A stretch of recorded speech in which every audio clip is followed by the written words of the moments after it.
Hi, my name's Jane Bluestein, and I'd like to talk a little bit more about motivation. In a previous video clip, I talked a lot about how we need to be positive in setting our boundaries, focusing on the positive outcome, what positive things happen if the kid does what we're asking, as opposed to if you don't do this, then you won't do, you won't get that, or this negative thing will happen to you.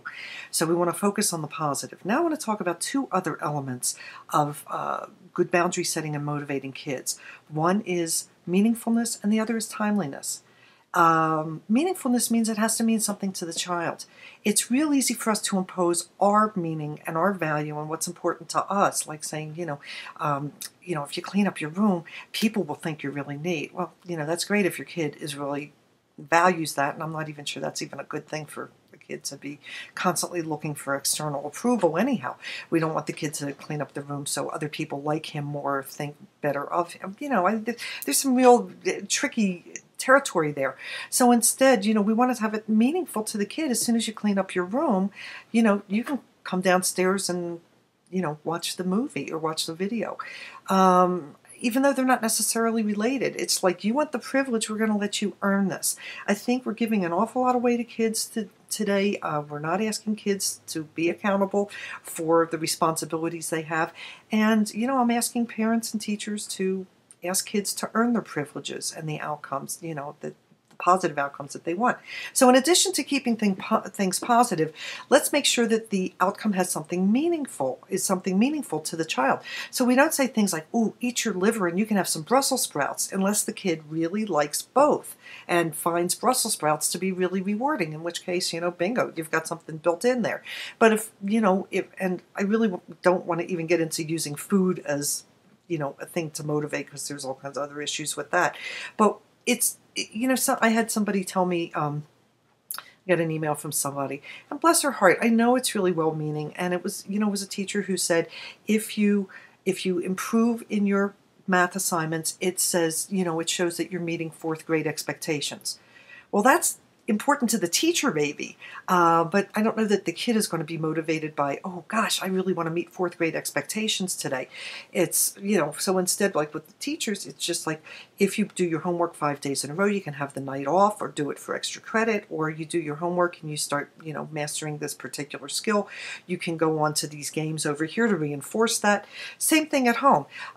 You put your toys away and you can have them tomorrow. Well, a lot of kids don't even get what that means until tomorrow when the toys aren't there.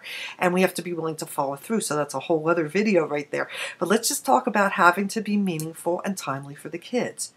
To tell a child, if you put your clothes in the hamper, I'll wash them for you. It may take a few weeks for the kid to realize that that's the only way she gets her clothes washed, or the only way she gets, that particular need met.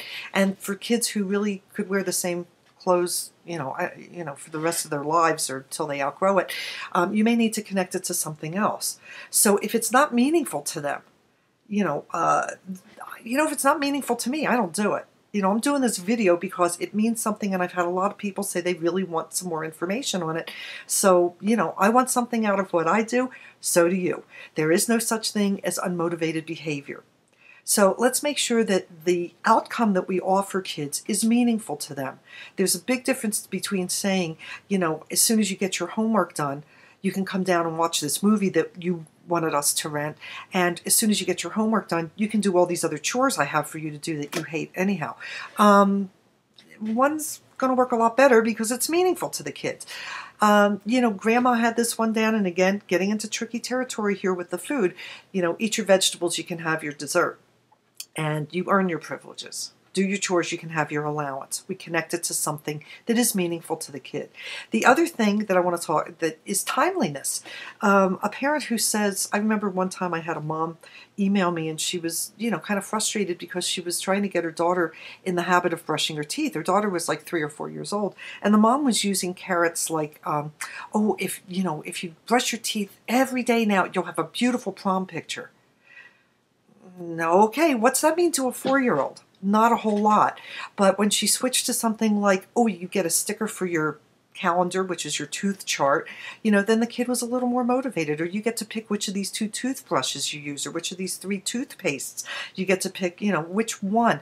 And just even having the choices there was motivating to the kids. Never underestimate the power of choices and having choice and autonomy in those situations.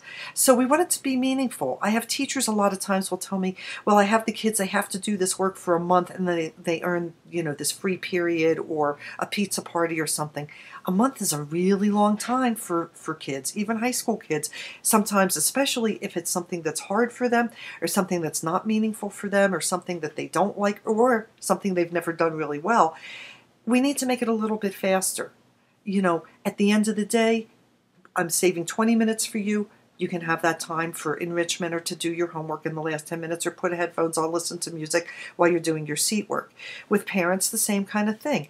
I rented this video, or we've got this game we want to play. As long as your chores are done by 2 o'clock this Saturday, you know, we'll have time in the afternoon to play the game.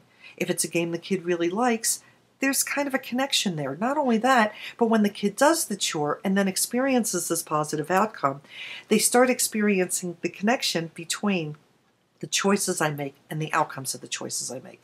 So let's make sure our boundaries are timely and meaningful to the kids. And don't be afraid to motivate them. I know everybody was going to tell you that's bribery. Of course it's bribery.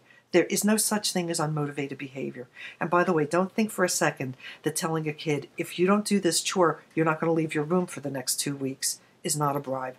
Or I'll be really angry and disappointed. That's a bribe too. We're using our conditional feelings, our emotions, our anger, or our conditional approval to motivate the kid. So let's pick the ones that work. This is Jane Bluestein. Thanks a lot.